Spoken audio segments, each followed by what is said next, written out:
Yep, it's me again and welcome to the another episode। ये मेरा चौथा take है और मैंने बहुत ही बुरा काम किया अपने थॉट्स को आर्टिकुलेट करने का, और साथ में मेरी इंग्लिश भी मुझे ख़राब दिखाई दी क्योंकि मेरा ध्यान भटका हुआ है इसलिए शायद। और मेरी प्रोनाउंसिएशन भी बहुत ख़राब थी, इसलिए मैं ये वीडियो हिंदी में बना रहा हूँ। तो ये वीडियो है मेरे डेली रूटीन के बारे में। मैंने डीप वर्क पढ़ी और उसमें एक बात पता चली जो कि मैंने भी ऑब्ज़र्व करी है। वो ये है कि जब मैं पूरा दिन खाली होऊंगा तब मैं कम काम कर पाता हूँ, मेरी प्रोडक्टिविटी गिर जाती है। लेकिन साथ ही में अगर मैं स्कूल या कॉलेज जा रहा हूँ तब मैं काम बहुत अच्छे से कर पाता हूँ। फॉर एग्ज़ाम्पल, मैंने सोचा कि सेल्फ़ स्टडी के लिए टाइम निकालूंगा, लेकिन अगर मैं स्कूल जाऊंगा तो मेरे पास कम टाइम बचेगा।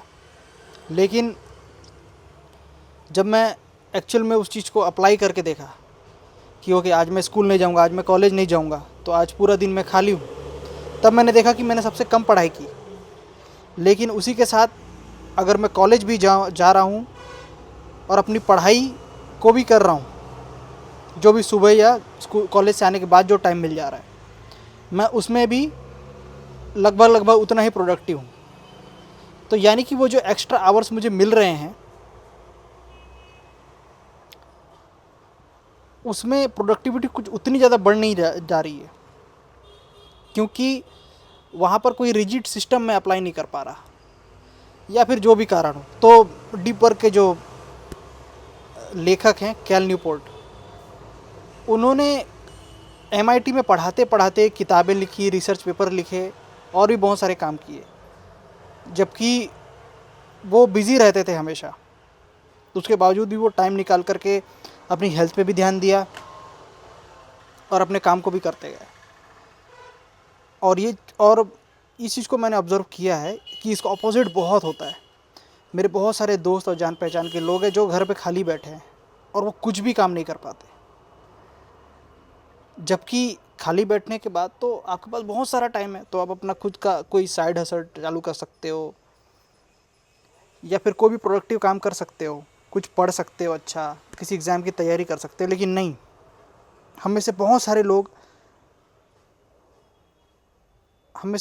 लोगों को चाहिए कि हम किसी कोचिंग क्लास में जाएं, हम किसी लाइब्रेरी में जाएं, हम कहीं तो जाएं जो हमारा एक रिजिड सा सिस्टम बना दे कि इतने बजे से इतने बजे मुझे यहाँ होना ही है।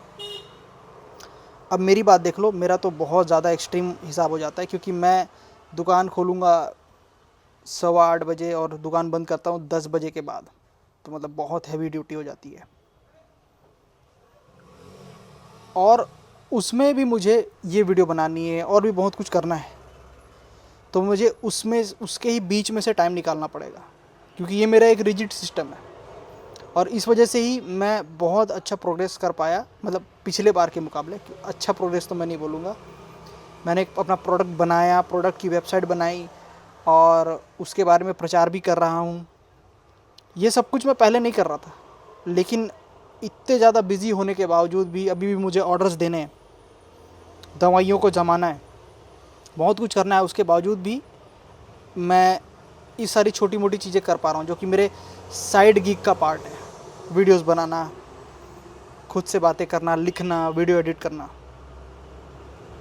क्योंकि मेरे पास एक रिजिड सिस्टम है। मुझे पता है कि मैं कल भी यहीं होऊंगा, परसों भी यहीं होऊंगा, तो मुझे अपने रूटीन को ऐसा बनाना होगा कि जो मेरे पास है मैं उसी में कुछ अच्छा निकाल सकूँ, उसमें से ही कोई अच्छा कंटेंट बना सकूँ, कुछ निकाल सकूँ, कुछ बढ़िया कर सकूँ।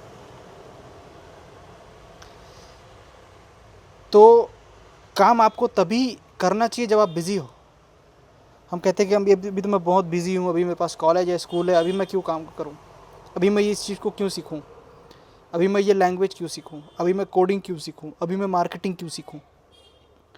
बट पते की बात तो यही है कि जब आप बिज़ी हो तभी आपको काम करना चाहिए, ताकि जब आप फ्री होगे तब आपको एग्जैक्टली पता होगा कि आपको क्या करना है। बहुत सारे ऐसे दिन थे जब मैं घर में खाली बैठा था, अकेले, जब मैं अकेले रूम में रेंट पे रहता था, लेकिन मैं कुछ भी प्रोडक्टिव कर नहीं पाता था।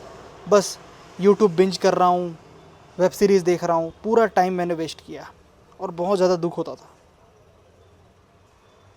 इसलिए अगर आप भी घर पे बैठे हो किसी एग्ज़ाम की तैयारी का बहाना दे करके, या फिर आपके पास असल में बहुत पैसा है जिस वजह से आपको घर वाले कुछ बोलते नहीं हैं, आप सारा दिन घर पे रहते हो, या घर या बाहर घूमते भी हो तो बस घूमने के लिए ही घूमते हो, आप कुछ प्रोडक्टिव कर नहीं रहे हो, देश के लिए, दुनिया के लिए, अपने परिवार के लिए कुछ कर नहीं रहे हो, तो मेरा हाईली एडवाइस होगा कि अपने दिन में कोई एक ऐसी रिजिड चीज़ रखो जो कि आपके कॉस्ट से जुड़ी जुड़ी हुई हो। आप कंप्यूटर की क्लासेस ज्वाइन कर सकते हो, गिटार की क्लासेस ज्वाइन कर सकते हो, कुछ भी हो जहाँ पे आपको जाना ही जाना है, जो कि आपको बांध के रखेगा, और वहाँ से बॉल रोल होना चालू होता है और आप डिसिप्लिन में आते हो। आपका डोपामिन का लेवल कितना भी नीचे गिरा हुआ हो, लेकिन अगर आपको स्कूल जाना है तो आपको जाना ही है, अगर आपका एग्ज़ाम है तो आपको जाना ही है। और वो जब बॉल रोल करना चालू होता है तब आप मोटिवेट होते हो और भी ज़्यादा काम करने के लिए। दैट्स इट, यही बताना था।